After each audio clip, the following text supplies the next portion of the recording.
చేపల ఎగురు, చేపల ఫ్రై.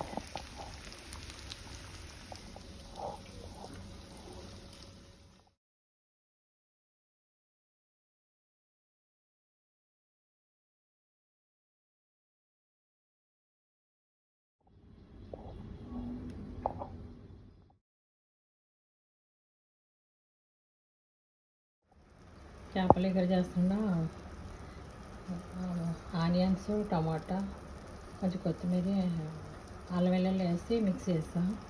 ఇది ఆయిల్లో బాగా వేగిన తర్వాత దీంట్లో ఉప్పు, కారం, పసుపు, గరం మసాలా వేసి కొంచెం కొబ్బరి పేస్ట్ వేస్తాం. బాగా దగ్గరికి వేగిన తర్వాత చేపలు కడుక్కొని ముక్కలు అందులో వేసి కొంచెంసేపు మగ్గిన తర్వాత కొంచెం వాటర్ పోసి దగ్గరికి ఉడికాక చేపల ఎగురు రెడీ అవుతుంది.